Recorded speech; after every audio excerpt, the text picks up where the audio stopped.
यमुना का उद्गम स्थान हिमालय के हिमाच्छादित शृंग बंदरपुच में स्थित कालिंद पर्वत है। इसके नाम पर यमुना को कालिंदजा अथवा कालिंदी भी कहा जाता है। अपने उद्गम से आगे कई मील तक विशाल हिमगारों और हिम मंडित कंदराओं में अप्रकट रूप से बहती हुई तथा पहाड़ी ढलानों पर से अत्यंत तीव्रता पूर्वक उतरती हुई इसकी धारा यमुनोत्री पर्वत से प्रकट होती है। इस स्थान की ऊंचाई 20,731 फुट है। वहां इसके दर्शनार्थ हजारों श्रद्धालु यात्री प्रतिवर्ष भारतवर्ष के कोने कोने से पहुंचते हैं।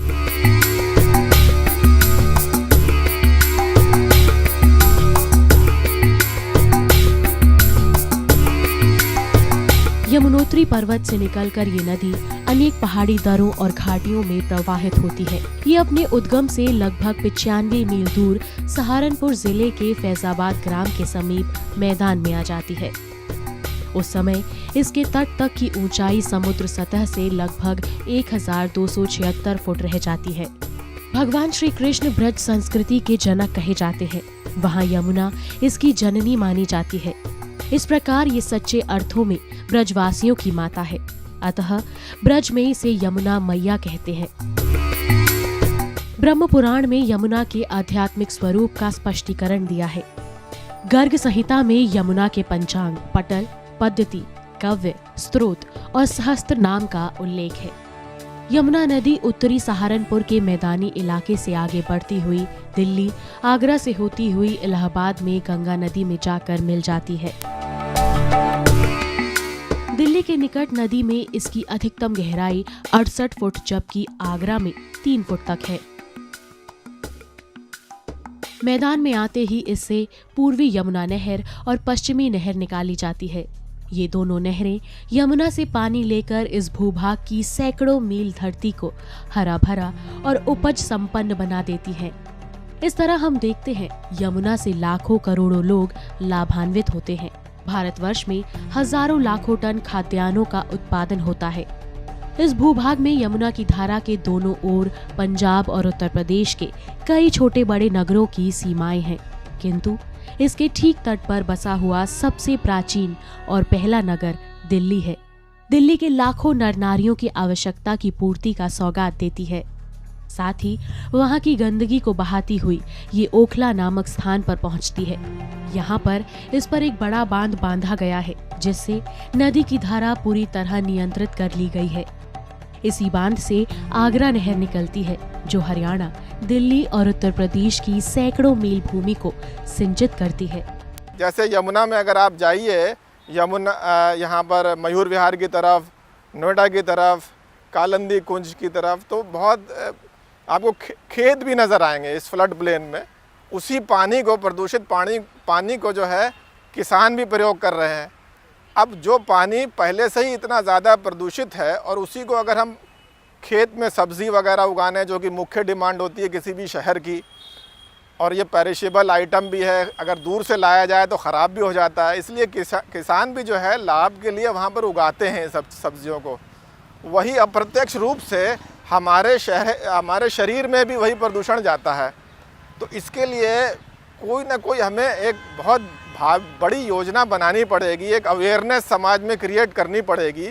भारतवर्ष की सर्वाधिक पवित्र और प्राचीन नदियों में यमुना की गणना गंगा के साथ की जाती है। यमुना नदी से हमें मिलती है ये सौगातें।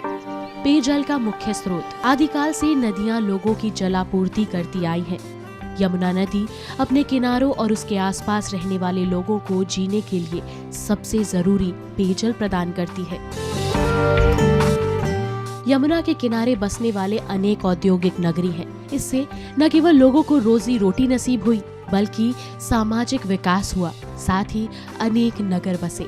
यमुना से केवल लोगों के पेयजल की आवश्यकता की पूर्ति ही नहीं हुई, बल्कि इसके जल का उपयोग विभिन्न फसलों की सिंचाई के लिए किया जाता है।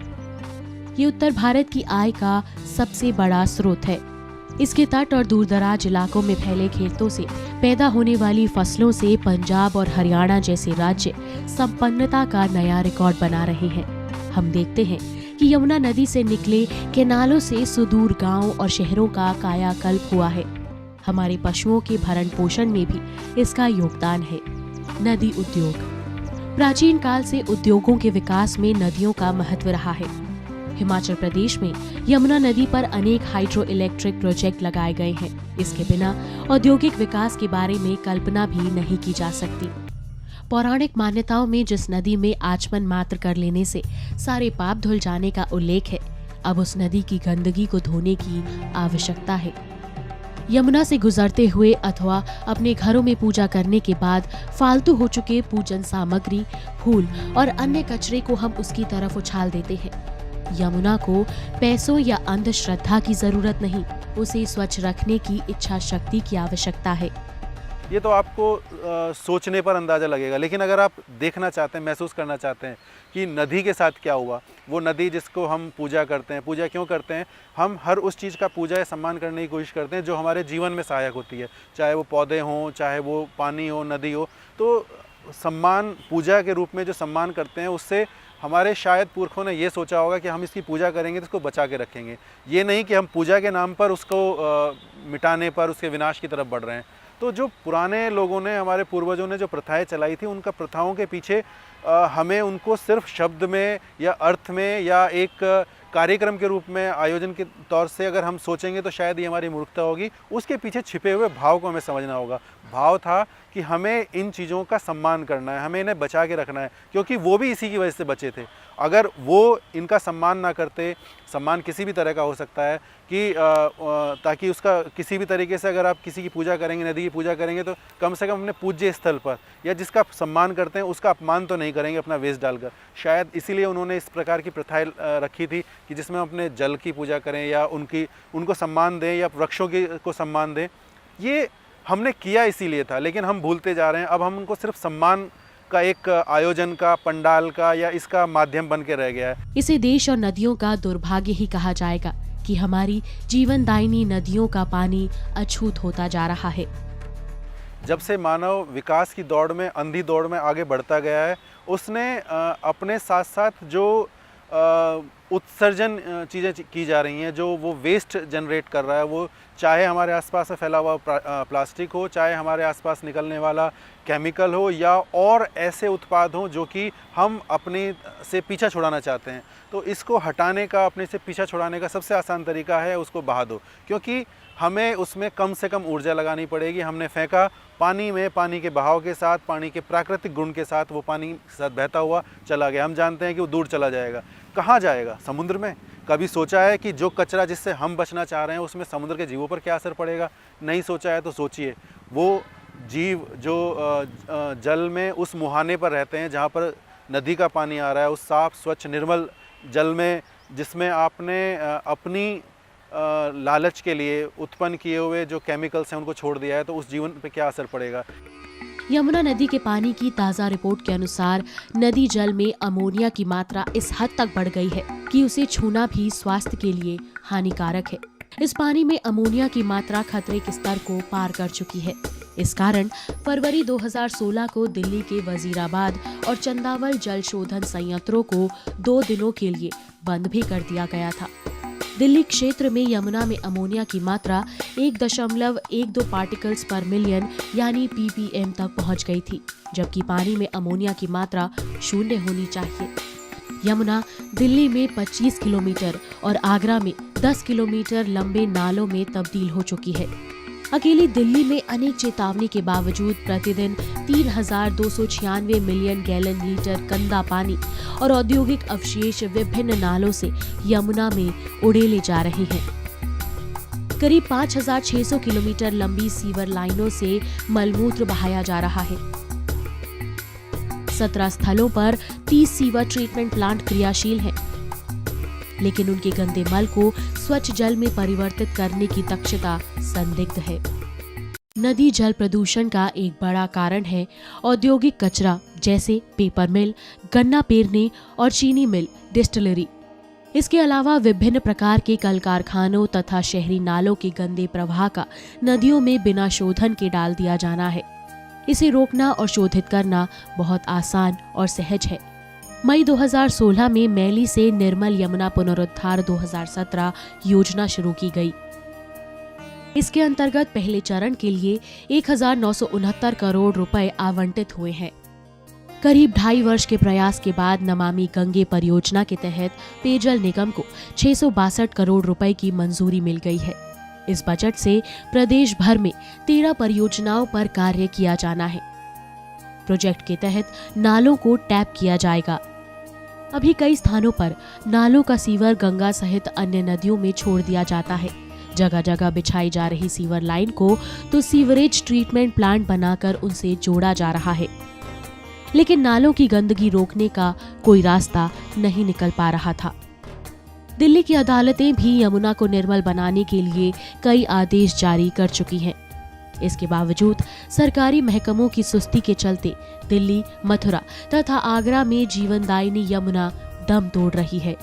हजारों करोड़ रुपए खर्च करने के बावजूद यमुना स्वच्छ नहीं हो सकी। यमुना की स्वच्छता के लिए योजनाएं भी कई बनी। इंटरसेप्टर सीवर लाइन का काम करीब 6 साल से चल रहा है, जो अब तक पूरा नहीं हुआ है। दिल्ली के वजीराबाद से ओखला के बीच यमुना सबसे ज्यादा मैली है। ऐसा इसलिए है क्योंकि वजीराबाद से ओखला के बीच 22 बड़े नालों का कचरा यमुना में गिर रहा है। कॉलोनियों का सीवर बिना शोधित किए नदी में गिराया जाता है। इसका बड़ा कारण ये है कि दिल्ली के करीब 50% इलाकों में सीवर नेटवर्क नहीं है। जल बोर्ड के सीवरेज शोधन संयंत्रों की क्षमता करीब 604 MGD है, लेकिन प्रतिदिन करीब 450 MGD सीवरेज शोधित हो पाता है। जल बोर्ड ने 1962 करोड़ रुपए की लागत से इंटरसेप्टर सीवर लाइन का निर्माण वर्ष 2011 में शुरू कराया था। अभी तक इसका 1 पैकेज पूरा हुआ है। इसके 5 पैकेजों का काम अधूरा है। नमामि गंगे परियोजना के तहत दिल्ली में यमुना को स्वच्छ बनाने के लिए 1600 करोड़ की योजनाएं तैयार की गई हैं। इससे ये उम्मीद तो जगी है कि यमुना स्वच्छ होगी, लेकिन योजनाओं पर अमल नहीं हो पाने से हर बार निराशा ही हाथ लगती है। आज भारत सरकार, नमामि गंगे परियोजना, राज्य सरकारें तथा सिंचाई व पर्यावरण विभाग की ये संयुक्त जिम्मेदारी बनती है कि विधिक दर्जा प्राप्त इस पावन संस्था को बचाने के लिए, इसकी पवित्रता के लिए तथा अबाधित प्रवाह के लिए हर तरह से वरीयता के साथ उपाय अपनाए जाएं। इन नदियों पर जो भी बांध बने हुए हैं उसे दंडित करते हुए इसकी सफाई की जिम्मेदारी उसी पर निर्धारित की जाए। न्यायालय तथा अन्य कई स्वैच्छिक संगठन इसकी लगातार निगरानी करें। जनता को भी जागरूक किया जाए। विद्यालयों के पाठ्यक्रम में इस विषय को सम्मिलित कर इसका व्यापक प्रचार प्रसार कराया जाए, तभी अंकुश लग सकता है।